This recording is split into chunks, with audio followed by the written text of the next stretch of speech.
Hello, nitty gritty Londoners and people from all over the place who are watching this. I am so excited to be back here. I have completely missed you as I have been on trips, largely to see... Oh, I'm coming from my balcony in North London. There's the proof.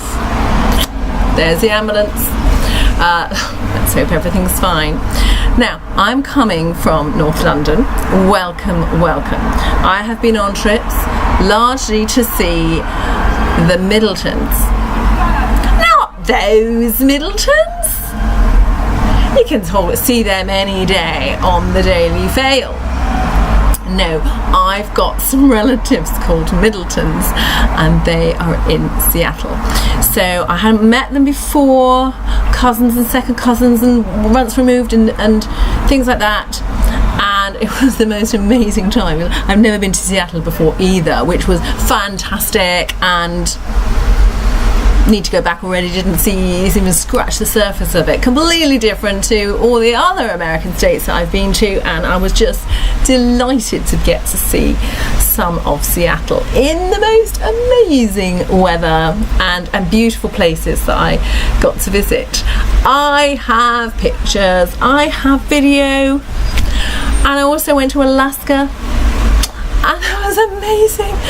And I did a yarn crawl to compare some American yarn shops in Seattle and in Chicago, and see what they were all about compared to what we have here. I have so much, but it really needs a lot of editing. I don't know why there's so much that I can't use. However, I've tried to do a bit of editing. I'm very sorry if I met you and I told you to have a look at yourself and I would be using some video I took of you on Nitty Gritty London. I promise you I will. But the person who helps me a lot with editing and knows much more about the technological side of things isn't in London for a while. So I didn't want to do nothing. I'm still going to talk to you about knitting and the Middletons and Alaska and Seattle and Chicago. But in the meantime, you got me here. Back, glad to be back, excited to talk to you. Actually, I'm about to go away again on another knitting type research thing, and I want to tell you about it. So, I'm going to Upton-upon-Severn. I might have talked to you about this before. It's a beautiful town outside of London. Very small. And it's on the River Severn, just outside the Cotswold area. So I have been looking at a house there for a few months and I've been doing some research. Some of you know I'm looking for a place to do craft holidays, coaching holidays, resting holidays, baking holidays, chilling holidays, bed and breakfast type holidays as well. And I've been looking for the perfect place to leave the smoke and take Nitty Gritty London outside of town where we can all relax more. And I found this place. It's a huge place, and I'm going to put some of the details down on the bottom here. And I've been looking at, how much is it going to cost to run this place. It's very old, it's like 300 years old. And can we put some efficiencies in? It's listed, how much can I change? All those things I'm working with the planners right now to find out whether this is a goer. And then I discovered that there's a cottage on the grounds and they Airbnb it. And I thought, what better way to find out if this is going to work for Nitty Gritty Londoners and for me than to take the cottage that's on the grounds and stay there for a while and invite people over and test it out. Don't you think that's a thing? When you buy a house, it's a lot. It's the biggest thing you're going to spend money on, hundreds of thousands if not millions. and you see it for a short time, maybe twice, and then you're going to live in it for years, and there's things that you just don't know because you can't stay in a house before you bought it. I think there's a market there's something going on, because you move in, you think, oh heck, now I find out there's an idiot upstairs who won't stop banging and being nocturnal and I can never sleep. Or now I find out that I've just moved to the country and I can't cope with it because the birds are singing too loudly at 4 a.m. I don't know what you might discover. So I think there could be something in it. If a property is empty, what say you to charging me to come stay in it for a night or a week? You're much more likely to buy a completely different property in a different part of town or a different city if you could try before you buy. Is that possible? Is it a thing? Well, I'm delighted that in this case it is a thing, at least to stay in the cottage on the grounds. So that's what's happening, and I've got people coming most days. I'm going to be gone for 10 days, and also I've got knitting people coming to just chill out and have a rest. I've got people even coming with their kids and I've got hopefully my cousin coming and another couple coming, and I can't remember what they're going to come and do. Anyway, we're going to check out the tea shops, the cafes, the restaurants. We're going to check out what other yarny, crafty things there are to do in the area.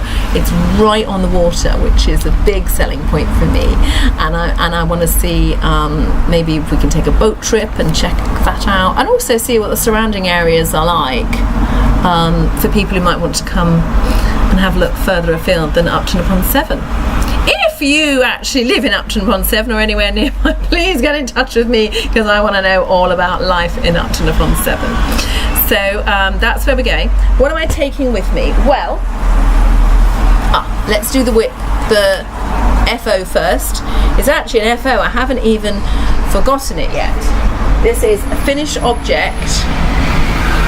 I got this yarn in Seattle in a shop called So Much Yarn, which I loved this shop. It's right next to Pike Place, which is an amazing place, and it's the nearest thing to not Covent Garden now, they don't do that anymore, Borough Market. It's the nearest thing to Borough Market if you're a Londoner or a nitty-gritty Londoner thinking of going to Seattle. It's got all the beautiful flowers and cheeses and chocolates and meats and gifts as well, and people sewing leather handbags and doing paintings and doing photographs. Beautiful place to go shopping. It's also the home of the very first Starbucks. So there were about 100 people queuing outside Starbucks around the block to go to Starbucks. I always thought Seattle had great coffee. I don't know why I thought that, but they do. And fabulous independent coffee shops. And generally in London we don't go to Starbucks unless there's nowhere else that's open or there's nowhere else that's nearby, because we're kind of done with Starbucks really, because it's sort of a chain and it's corporate and coffee's not that great. Sorry, Starbucks. So I found it fascinating that a place that's a home of coffee has so much interest in the local Starbucks, where people will wait 20 minutes to even get in the door of what used to be fast coffee. Anyway, apparently it's a tourist attraction now. Whatever. I didn't queue, but I did take a picture of the queue, and that'll probably be on the next podcast. So you go to Pike Place, you can go to Starbucks if that's what you want to do, or you can go to the coffee shop next door, but one for that was very good that I did go to and had some banana cake too. And then you can go around the corner to So Much Yarn. This was done on one skein of bamboo paints. I'll show you the ball. All you do is knit the thin bit and purl the thick bit. This was one skein. What do you think of that? Really quite an interesting project. I'm not sure. I did have a blue top when I was in there, and it kind of went with one of the colours in here, so I thought, oh, that'll be fun, I can use it for something. Now I've come back and it's London boiling hot. Yeah, you might see me in this on another occasion. I've got a lot of colours here that it can go with. But colour or not, it's probably not the thing to put on a sundress when you are from the hot weather. So that was fantastic. I thought a lot of this store because they not only sold me this yarn, they sold me, well, it was a free pattern, but they printed the pattern out, put it in a plastic thing, so I wasn't going to be fiddling around on my phone all the time and losing connections and not being able to know what to do next. Although it was a very easy pattern. So I walked out with the pattern, with the yarn. A week later, having flown around the place, done it on planes, it's done. So I'm very happy with this because it was an extraordinary ball of yarn, and I couldn't imagine what it was going to make, and here we are.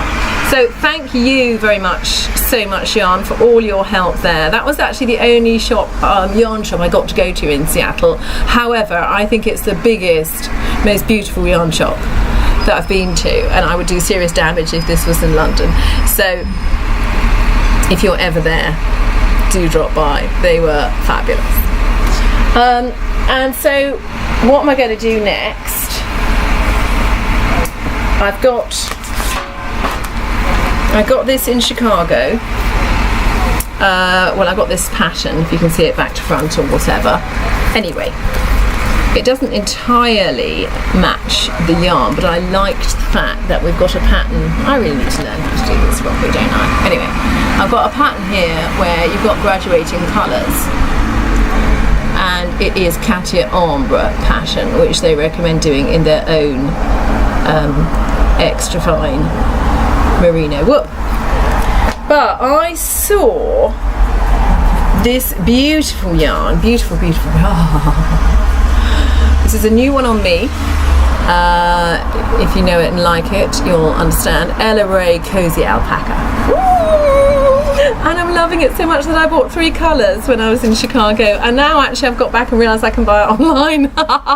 So I bought 3 more colours, and then the shawl that I was going to have, that's going to have 3 colours, is going to be enormous if I use them all. So I've been fighting over which colours to use. Anyway, it's such easy knitting because it's just garter stitch all the way. So that'll be great to take to my new place that I'm working out whether to live and knit with people and cook the meals and things. I can pop in with a bit of my knitting when I get a chance. I've actually started quite a lot of it now, almost halfway through. So this is a whip. Started there with this lavender colour of Cozy Alpaca. Then I'm down to this, and then I think I'm going to put this midnight colour when I've done the other triangle on the top. I think that is just so lovely and gorgeous, even if it isn't. I just can't stop touching it. So soft and beautiful. So I hope, and the stitch definition is super. Loving it. So I think that's probably enough for now. I can't wait to tell you, I'm packing my bag as it is. I'm going into an Airbnb, and I'm Airbnb-ing myself, and anyone who's Airbnb'd while they're going to an Airbnb, it's a great way to do things. However, it's a lot of work when you're ready to go, because you're not only packing your own suitcase, but you've got to clear down all your cupboards, clean everything, empty the fridge, everything, because somebody is going to be in my place while I'm over there. So Stephen, I hope you have a good time in my flat, and I hope you really enjoy it and look after it. I don't know what you're going to make of my cupboards of yarn, because I'm not moving them, they're going to have to stay. And I'm actually trying to figure out, this is cool. I think it's not quite rustic, but there's not going to be everything, so it's going to be like a holiday rental. And I'm thinking, what am I going to do without my Nespresso machine? So the next thing I have to do after this podcast is to maybe think about buying an Nespresso machine to be delivered down there. Gosh, that's clever. Because if I have to carry my own, I'll never get there. With 2 changes of train and a cab and a tube as well to get to Worcestershire, I'm not going to make it. I think I'm probably going to buy a new machine and then I don't know, eBay it, something. Anyway, I think I really need to have a coffee machine down there.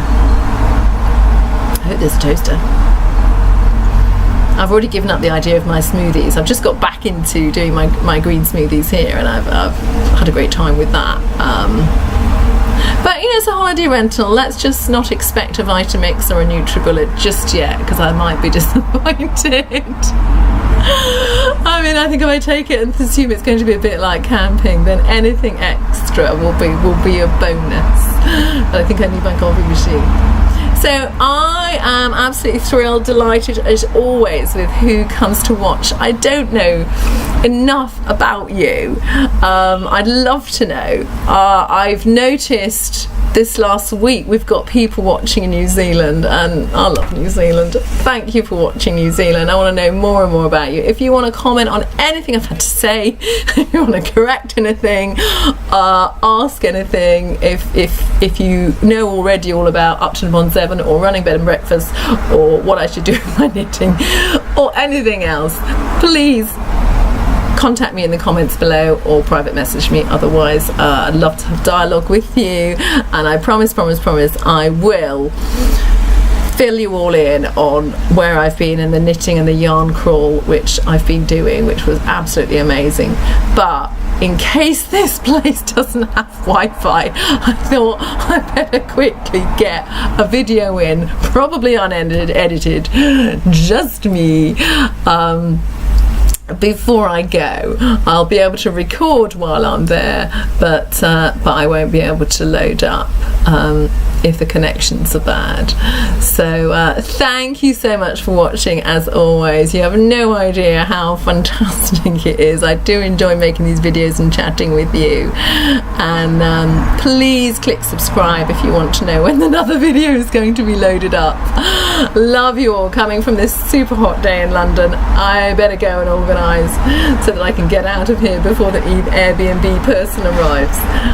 It was great talking with you. Bye.